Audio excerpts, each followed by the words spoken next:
It's now obvious what has probably always been true, but I think we've done it a number of times. The realization that everything a brand does is an ad. It's not just restricted to a television commercial or a billboard, although those are still very powerful mediums, but everything that a brand puts out into the culture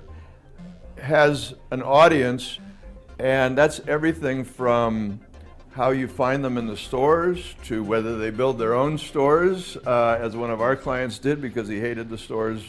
that we were selling our products in,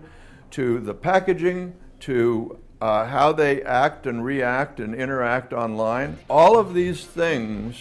the behavior of a brand in total, is how brands add up to someone or something that the audience wants to spend time with.